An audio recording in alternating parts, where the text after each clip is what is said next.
so close. You were supposed to immediately go, Mike, are you ready? Well, you said, look, I didn't know. you said I it. got nervous because I'm like, You she's not going to said know when to say it. I did, like, because then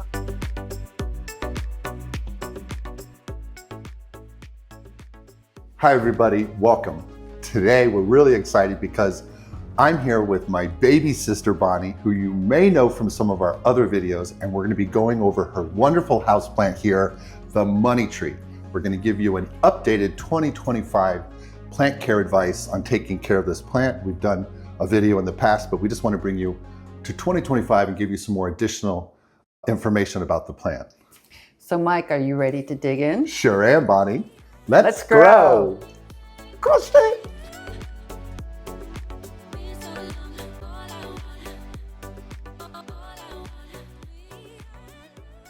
To start off talking about this wonderful plant, let's go over its botanical name. She goes by the botanical name Puchira Aquatica, and she's a wonderful houseplant. She's very, very easy to take care of in your home if you do the right things. And what's really interesting about this plant is that legend has it that the braided trunk, and that's one of the reasons why you got her, right? Absolutely, I love it. There's some symbolism to that. The braided trunk, legend has it, is supposed to trap wealth and good fortune. And that's one of the cool things about this plant. If you notice, you'll see these, many people give them as houseplant gifts when you get to a new home, or in your office, like if you get a new job, you see people often have these in their offices. I know in the Parks Department, a lot of my friends had these in their offices. She has a beautiful specimen, grows, obviously this is I'm 6'3", this is over 5 feet. Yeah. Really healthy. She also has it in a great location, and we'll go into plant care in a minute, where we talk more about how best to put her for the right lighting and everything. But she's in the southeast corner of the home, and that's a cool feng shui thing. That's good for feng shui, is to have this plant here, but it's also great for lighting. And that's an important part of this plant for taking care of her.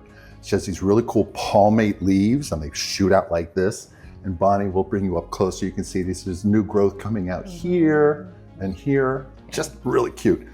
Also, note, a little bit of burnt tips. This is where Bonnie was on vacation or something, and the plant probably didn't get enough water. She waters a little bit more than what because this is a larger plant, she waters every 7 days. But again, we're gonna go with that in a minute.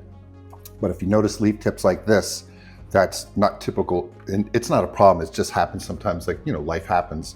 So if you notice your tips are getting brown like this and the plant wilts, then you know it's probably you didn't water enough. So actually, another thing we want to talk about, if you can, or if you have a question, I want to go into something else that you've done that I really think is cool. Do you have another question or any questions for me? No, I can see a problem that I didn't do. I didn't rotate it. Oh, we'll get into that in plant care too. Yes, they have another one. And that's clearly in our written care instruction, is to rotate these because they can grow fast when they're happy and they'll get lopsided. But this is just adorable. She has done. On the table, that's what I'm alluding to. Okay, yes. She went along, and what did you do?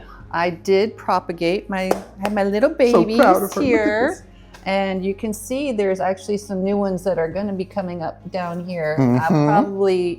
Those have actually, they're only about a month old, so probably in about another month, I'll clip those and try to make some new babies here. And she didn't even use root hormone, right? No, I just with a clean set of shears. Yeah, you want to put alcohol on them to sterilize them, and then when you want to do a clean cut. But you went to, if I may, I want to see if we can look at one of them. We'll bring you up close.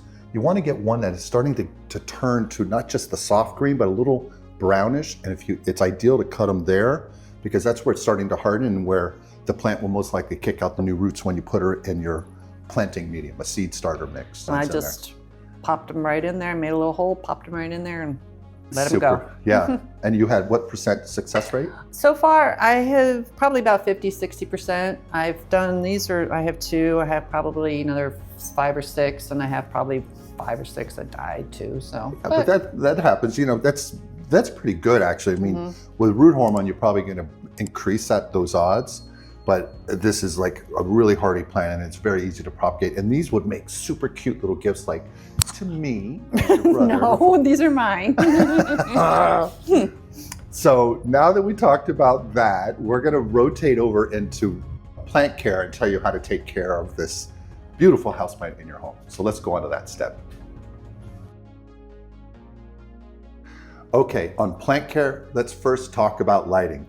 Your money tree, as you've so adoringly named her, Matilda, she will like between 500 to 1,000 foot candles, or even north of 1,000 foot candles. But you got to be careful if she's really in a good location. Make sure you have some room because she's going to get big and bushy. And you had a friend that yours actually. Mine. This one's cut back a lot actually. So if you get her in the right location, just know you need to have enough room for her. And one way to control that is by actually the pot size.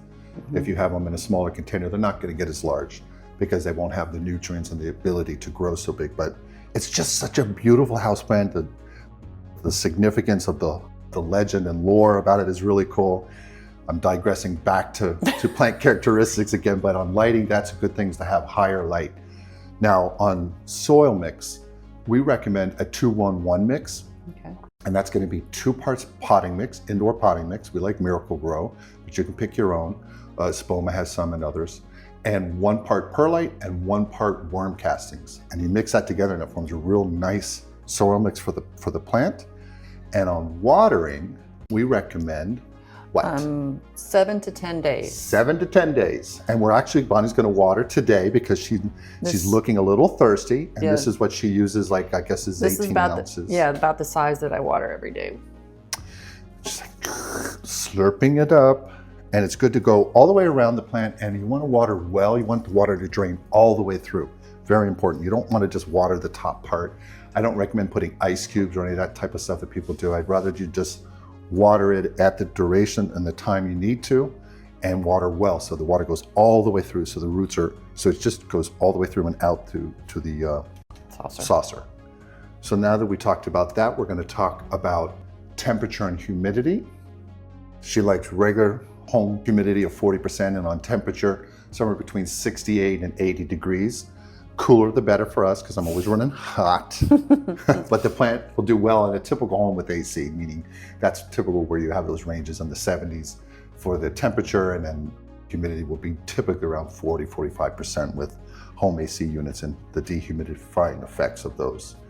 And on fertilizer, for taking care of your plant with fertilizer, we recommend a 20-20-20 or even diluted to 10-10-10 if you don't want to, give her too much energy where she gets too big. It's a really tough plant. You don't have to do so much, but Bonnie does a little thing different. What is it that you use? Yeah, I use a 18-6-12 just because my local nursery, they make it, and it's done well throughout my whole yard, and I'm a little lazy and I use the same one for inside, and she's done well. So I'm going with it. And it's a slow release though, so that's absolutely it's a slow release fertilizer. Yeah, that's important because you don't want to hit the typical fertilizer you'd use outside. But I totally get it. We all know it's like sometimes you're like, if you have a fertilizer, as long as it's not something that, I'd rather you all try a fertilizer and see how your plant reacts, but do it at a diluted amount so you don't burn the roots, because that's what will set your plant back. So it's best to do, I recommend liquid fertilizer, but a slow release will do well. Osmocote and these others, and the nurserymen make many of those. And these guys are grown in shade houses before they go to your home. So they're put with these fertilizers. It's just that while we recommend the liquid, is that people who are not exposed or know about that can sometimes put too much thinking they're caring for the plant, and they overdo it and they burn the roots. Mm-hmm. So now that we talked about fertilizer, humidity, temperature, watering, pests, that's always lands on me and I have to deal with that issue. And I hate talking about pest problems with plants, but this one doesn't tend to have any. So it's a good resilient plant for your home because it doesn't tend to get mealybugs, spider mites, scale. It doesn't, not to say that it can, and you have to be careful. And one little pro tip for you is that if you're buying another house plant and you're picking it up at a plant sale or a farmer's market, try to quarantine them, inspect it, and then you want to quarantine if you can to make sure they don't bring pests in that get to your other healthy plants. And that's right. Yeah, and they recommend that to quarantine it for like 2 weeks before you bring it in with everything else. Yeah, because then you obviously don't want all that investment and joy you're bringing your home with houseplants. And the other benefit, as we all know, is just that they make oxygen for us, and they just make a healthier environment in your home. Such a beautiful houseplant. So now what we're going to do is we're going to rotate, encapsulate everything we just said about plant care into written plant care instructions, and then we'll come back and do a quick closing. So let's go into that step.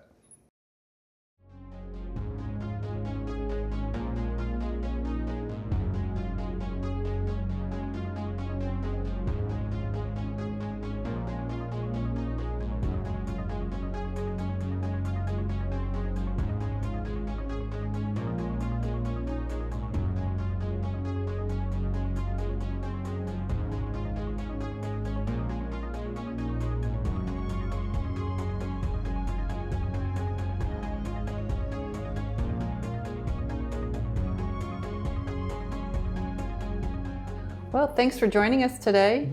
And cheers! We Have a really great want to day. thank you. And if they have thoughts or questions, what should they do, Bonnie? Email you, not me. Email us at letsgroweco@gmail.com, or you can leave a comment down below. And please remember to like and subscribe. And until the next video, bye. Bye. Cheers. Cheers. Please remember to like, subscribe, and hit the notification bell. And tell your friends and family. We post videos weekly. Thanks.